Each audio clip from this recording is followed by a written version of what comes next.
Arch Advocate Podcast. I am your host, Pete Dobson. This is the YouTube version. We're talking about the shooter in ChristChurch, New Zealand. This story has a lot of layers, and I'm doing a number of segments just to talk about them one at a time, but they are all tied in together. Now, one thing I want to talk about is, and you're going to hear this on a lot of other content creators on YouTube and on other podcasts, talking about MK Ultra. Now, before you start rolling your eyes and thinking, oh, conspiracy theory, there is no conspiracy theory regarding MK Ultra. MK Ultra was a program. It's well documented. The Freedom of Information Act has revealed that this was a thing that the CIA did. It lasted from 1953 to 1973, and there are a number of things that we know for sure happened in the MK Ultra program and what it was for. And what it was for was mind control. How to sway people and persuade people and control people. Out of that came all these conspiracy theories about Manchurian candidates and all this other stuff. Like there were things out of it that gave birth to conspiracy theories, but the MK Ultra program itself, it's not a theory. It's well documented, and it was paid for by the U.S. taxpayer. Now, here's what you have to keep in mind. The MK Ultra program went from 1953 to 1973. That's the year I was born. In 1973 was when Roe v. Wade went through, and all of a sudden, it was okay to kill babies in the womb. Also, 1973 is when the beginning of all these different types of vaccination. When I was a kid, it was 5 or 6 vaccinations. Now, if you have a baby, it's something over 70 different vaccinations. In the 1990s, when we started seeing, and actually it's even before the 90s, in the 80s, when parents would take their kids to the doctor, and the doctor would say, "Oh, your kid has way too much energy. Here's some Ritalin." And now we have over 60% of the population in the Western world is on psychotropic drugs, being prescribed to them by men and women of science. Doctors, people who are trusted. Now, you can sit there and look at the MK Ultra program and say, well, it ended in 1973. Did it end in 1973? How many other government programs do you know of where they decided, you know what, this scientific exploration is bullshit and we're not going to do this anymore? How many other government programs just ended like that? Do you know how many government programs have been, how many other government programs have been shut down, in that same frame of time? 0. Do you think that they stopped, when they started the discussion about cloning sheep and using stem cells? Did the doctors just stop what they were doing? No, they appealed back to the law and they said, look, we need to study these stem cells. We need to study cloning, and we need to study all this stuff. You think MK Ultra just ended? Or do you think they just changed its name? Do you have any idea what was actually going on in the MK Ultra program? I recommend that you look it up and do like 10 minutes of research. You'll be puking.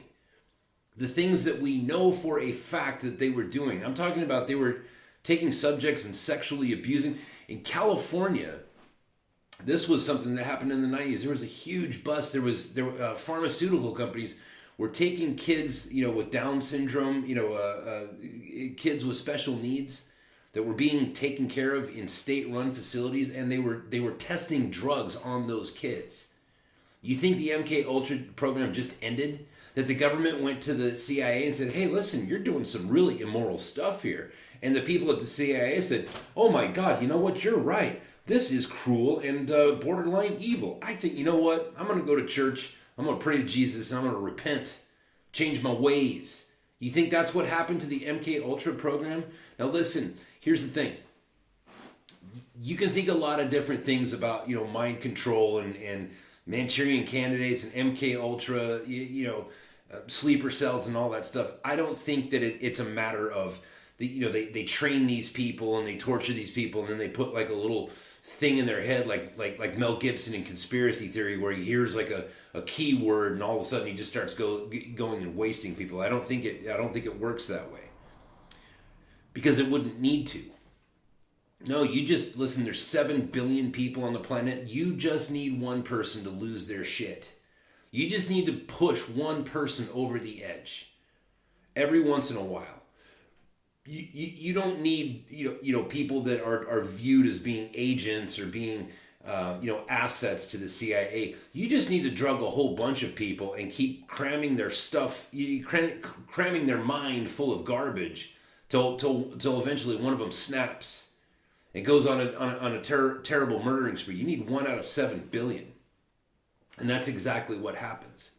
So you want to talk about like MK Ultra and like, do you think this guy was some sort of, sleeper cell or whatever? Look, one thing we know. Here's what we do know, right? We do know that all of our opinions and all of our eyes are being, there is an attempt to manipulate and skew our view. Look at what just happened in New Zealand, right? All of a sudden, we're all looking at this. And take a look at this, right? What's the first thing that came out as soon as this news came out?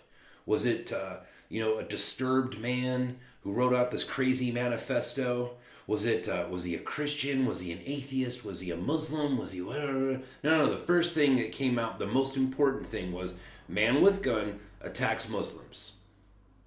Right? That's what you're being shown on the news. Look at how these poor Muslims are being attacked by evil whitey. Now we gotta take the guns. The narrative is being explained to you. You are being given what to think. That is without question. Why is it that every single time something like this happens, when it's a white guy, it's always, because he was a white supremacist. He was a Donald Trump supporter. He was this, he was that, and you're being pulled to look at that. Now, there's some nefarious stuff going on there because when that guy did that on Friday, there were some other things going on in the world that certainly other people would want you to have your eyes pulled away and pointed towards something else. I don't know if you noticed this or not, but on Friday, some news came out of Washington, D.C. that we are getting closer to seeing and to finding out who the traitors are in our country. And if this continues and everything that goes on the way it's going, there's going to be some people hanging from the gallows. People like Hillary Rodham Clinton. People like Barack Hussein Obama. And sorry, we can't get to John McCain because he's already dead. But there's some people that are going to hang high. And all of a sudden there's this news like, oh, look at this terrible white supremacist Christian, rah, rah, rah. I mean, obviously nobody's saying that. The guy was an atheist. But do you see how your vision, your view is being pulled now to this guy? And you don't find it coincidental at all. Think about this. And then I'm going to let you go. The Vegas shooting was almost a year and a half ago. Right? Killed hundreds of people. It's the biggest mass shooting in history. Right? And then a year and a quarter later, this is just last January of 2019, the FBI came out and said, sorry, we can't figure out anything about this guy. Right? This guy who was a millionaire, who had clout at the hotel to where he could get himself a suite and take all these guns up to the room. Yeah, he just killed a bunch of people. And you know what, gosh darn it, American people, I'm sorry. We, the FBI, the largest police force in the world, the most well-funded, the most technologically advanced police force in the world. Sorry, guys, we just have no idea. This guy down in ChristChurch kills 49 people, and before he even gets to the jail after being arrested, before he's even processed for arrest, we know everything about him. We know all of his travelings, throughout the world. We know where he's from. We have copies of his manifesto. We know everything about him, signed, sealed, and delivered. And what you need to know about him is that he's an evil right-winger, and now we need to take away your guns. Your view is being pulled. Your psyche is being shaped and pushed and shifted using the media. Don't fall for it, but do hit subscribe. I've got more videos coming up. please do join the daily podcast. The links are in down below in the comment section there, or in the description. Please join the weekly podcast. My podcast is dedicated to just helping us all to not go insane from all of the shadows and the deception that's going on around us, and to foster and encourage this the idea of coming together as community, because the only way that we're going to make it through this is together. See you on the next episode.